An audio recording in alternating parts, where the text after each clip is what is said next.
Hello friends, good morning. Welcome back to Education Mantra. स्वागत है आप सभी का एजुकेशन मंत्रा में। देखिए दोस्तों, एक लंबा इंतजार खत्म हो चुका है। कल ही आपको अपडेट प्रोवाइड कर दी गई थी कि दोपहर बाद जिला आवंटन जो सूची है वो आपको देखने के लिए मिल जाएगी।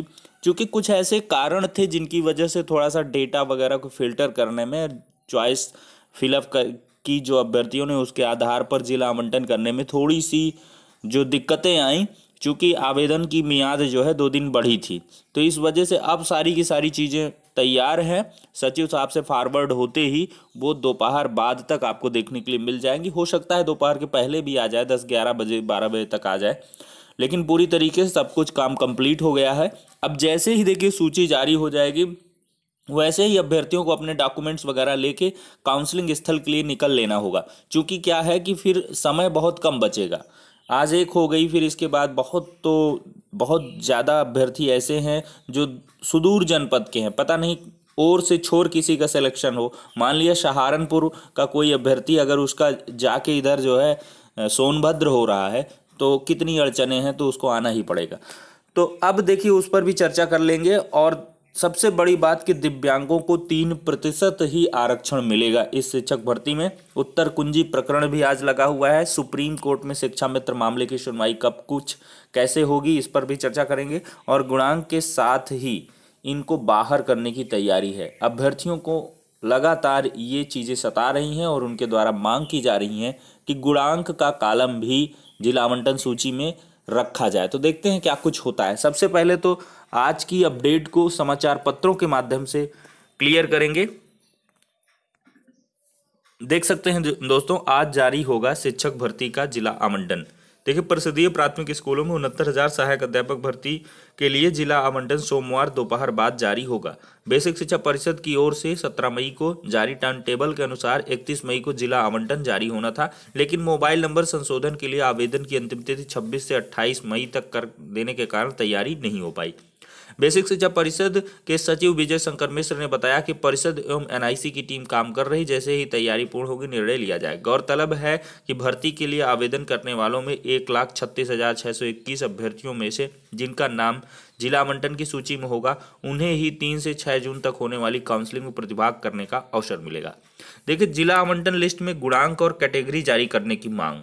शिक्षक भर्ती के अभ्यर्थियों ने सोमवार को जारी होने वाले जिला आवंटन में गुणांक और कैटेगरी भी प्रदर्शित करने की मांग की है।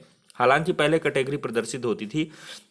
यह मांग इसलिए की जा रही है कि जिससे प्रत्येक जाति के कितने लोगों का किस वर्ग में चयन हुआ, इसकी जानकारी हो सके। साथ ही पता चल सके कि सरकार ने भर्ती में आरक्षण समेत सभी नियमों का पालन हुआ है या नहीं। बीटीसी 2015 बैक सेमेस्टर के उन अभ्यर्थियों का जिनका परिणाम फरवरी 2019 में घोषित हुआ, उन्हें, और सीटीटी दिसंबर 2018 के अभ्यर्थी जिनका परिणाम 4 जनवरी को घोषित हुआ, उन्हें नियुक्ति पत्र न देने की मांग कर रहे हैं।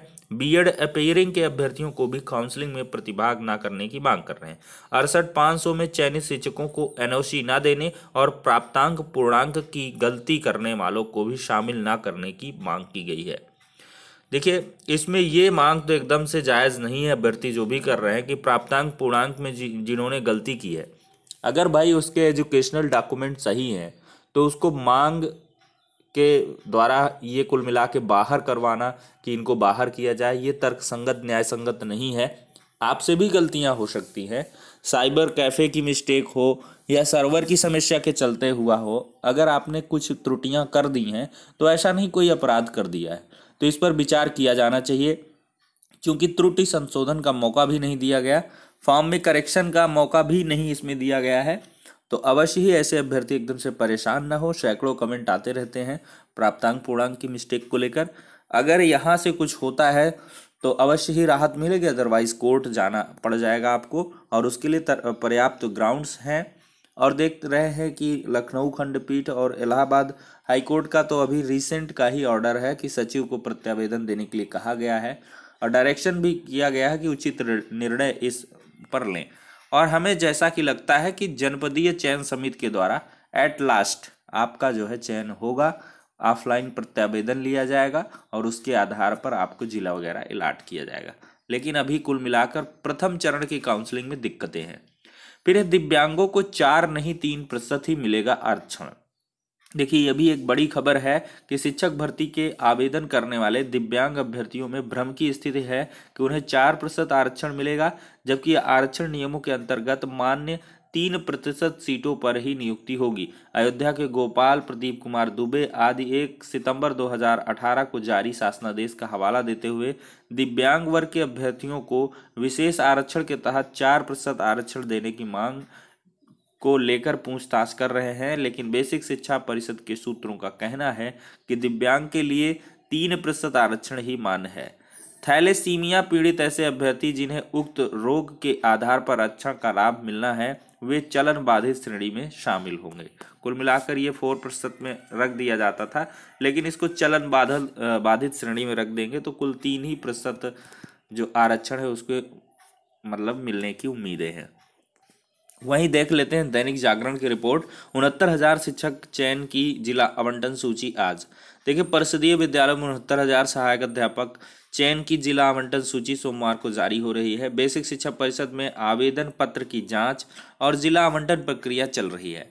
परिषद की वेबसाइट पर सोमवार अपराह्न से अभ्यर्थी सूची देख सकेंगे। यह सूची रविवार को ही जारी होनी थी, लेकिन आवेदन लेने की तारीख बढ़ने से इसे सोमवार ही घोषित करने की सूचना दैनिक जागरण ने पहले ही दी थी। देखिए परिषदीय प्राथमिक विद्यालयों में 69,000 शिक्षक चयन के लिए लिखित परीक्षा में 1,46,060 अभ्यर्थियों में से 1,36,621 ने आवेदन किया है। अब उनके गुणांक भरांक जिला वरीयता के आधार पर संबंधित जिले में उपलब्ध पदों के लिए वर्ग व श्रेणीवार चयन सूची जारी की जाएगी। अभ्यर्थियों को जो जिला आवंटन होगा उसी में 3 से 6 जून तक पहुंचकर काउंसलिंग करानी होगी। प्रमाण पत्र की जांच व अन्य प्रक्रिया जिला चयन समिति पूरा करेगी। इस संबंध में शासन व बेसिक शिक्षा परिषद सभी जिलों को आदेश जारी कर चुका है। अभ्यर्थियों को जिले में काउंसलिंग के लिए जाने पर रोका भी नहीं जाएगा। सभी डीएम को शासन निर्देशित कर चुका है। देखिए दोस्तों, सूची जारी होते ही काउंसलिंग के लिए विभिन्न जनपदों में रवाना होंगे अभ्यर्थी। देखिए परिषदीय प्राथमिक विद्यालयों में 69,000 शिक्षक भर्ती के लिए जिला आवंटन की सूची सोमवार को जारी कर दी जाएगी। काउंसलिंग 3 से सोशल डिस्टेंसिंग बनाए उत्तर प्रदेश बेसिक शिक्षा परिषद की ओर से जिला शिक्षा एवं प्रशिक्षण संस्थान, ठीक है। 75 विकल्प भरे हैं जिला आवंटन की सूची जारी होने के बाद। ठीक यहाँ पर कुछ चीज़ें रिपीट हो रही हैं। देखिए सचिव बेसिक शिक्षा परिषद विजय शंकर मिश्र की ओर से जारी निर्देश में कहा गया, कोरोना वायरस से बचाव के मद्देनजर काउंसलिंग स्तर पर सोशल डिस्टेंसिंग की उचित व्यवस्था की जाए। काउंसलिंग स्तर पर स्थानीय पुलिस प्रशासन से समन्वय स्थापित किया जाए। और देखिए क्या है कि पहुंच तो जाएंगे पर ठहरेंगे कहाँ। देखिए काउंसलिंग के लिए अभ्यर्थी संबंधित जिलों तक जैसे तैसे पहुंच तो जाएंगे, लेकिन कोविड-19 के मद्देनजर होटल, रेस्टोरेंट आदि बंद होने से अभ्यर्थियों के सामने ठहरने और भोजन आदि की दिक्कत आएगी। अभ्यर्थियों में बड़ी संख्या में महिलाएं भी हैं। इन महिला अभ्यर्थियों में का कहना है कि मेरिट के अनुसार अगर उन्हें काउंसलिंग के लिए दूर के जिले में जाना पड़ता है तो उन्हें 1 दिन पहले पहुंचना होगा, और अगर काउंसलिंग वाले दिन नियुक्ति पत्र नहीं मिलता तो अगले दिन का इंतजार करना होगा। ऐसे में वह 2 से 3 दिन कहाँ ठहरेंगे। देखिए शासन स्तर पर इसकी जो है व्यवस्था भी की जाएगी कि विभिन्न प्रकार के जो क्वारंटीन सेंटर हैं या जो भी इंटर कॉलेज वगैरह है वहाँ पर जो है आपको ठहराया जा सकता है, इसकी व्यवस्था की जाएगी। उसके लिए टेंशन फ्री रहिए। ये मांग भी आप उठा सकते हैं, आवाज़ उठा सकते हैं, जिससे कि समुचित प्रबंध किए जा सके। तो ये दोस्तों कुछ खबरें थी जो समाचार पत्रों पर आधारित थी। संभ्रांत समाचार पत्रों के प्रकरण को लिया गया। अब हम चर्चा कर लेते हैं उत्तर कुंजी प्रकरण पर। देखिए उत्तर कुंजी प्रकरण की सुनवाई दोपहर के बाद लगभग या दोपहर के पहले लगभग 11 साढ़े 11 बजे केस टेकअप होने की उम्मीद है। एक केस जो आरक्षण के विरुद्ध है या यूं कह ले ओवरलैपिंग प्रकरण पर है, तो उस केस की सुनवाई तकरीबन 11 बजे ही हो सकती है, चूंकि सीरियल नंबर 7 पर है वो केस। फिर इसके बाद जो अलग सा केस है वो जो है 14 नंबर पर है और वो उत्तर कुंजी प्रकरण पर है। देखिए जो ओवरलैपिंग प्रकरण पर केस है ये थोड़ा सा अलग हटके है, कुछ अलग ग्राउंड के आधार पर किया गया है केस। पिछला जो ओवरलैपिंग का रॉबिन सिंह वाला केस था वो तो 3 सप्ताह के काउंटर के साथ ही नेक्स्ट डेट आफ्टर 4 वीक्स की है, लेकिन इसमें क्या कुछ है, नए ग्राउंड्स के आधार पर केस किया गया है, तो क्या कुछ जो है इसके साथ होगा ये तो आने वाला समय बताएगा। क्या उसको टैग किया जाएगा, टैग होने की ज़्यादा संभावनाएं हैं। अदरवाइज देखते हैं, जो कुछ भी जैसी भी अपडेट होगी आप सभी को प्रोवाइड कर दी जाएगी। कुल मिलाकर ओवरलैपिंग प्रकरण पर ये केस है। और इसके बाद नेक्स्ट अपडेट को कवर करें कि सुप्रीम कोर्ट में शिक्षा मित्रों की सुनवाई।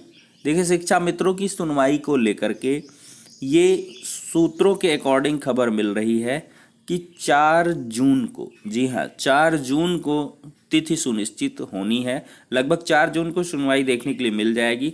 अभी कॉज लिस्ट वगैरह आना बाकी है, लेकिन पूरी संभावना है कि 4 जून को मैटर लिस्टेड हो जाएगा। तो देखते हैं उसमें क्या कुछ होता है। डायरेक्शन एप्लीकेशन पर सुनवाई होनी है, तो उस पर भी आपको जैसे ही उसकी जो है लिस्टिंग की इन्फॉर्मेशन मिलेगी ऑथेंटिक सुप्रीम कोर्ट की वेबसाइट से, तब आपको अवगत करा दिया जाएगा। लेकिन ये एक माइंड मेकअप करके चलिए कि आपको नियुक्ति पत्र मिलने से पहले एक बार सुप्रीम कोर्ट की सुनवाई का सामना करना पड़ सकता है, और पड़ेगा ही। तो ठीक है दोस्तों, ये सारी की सारी अपडेट्स थी। नेक्स्ट वीडियो मिलते हैं, तब तक के लिए शुक्रिया, धन्यवाद।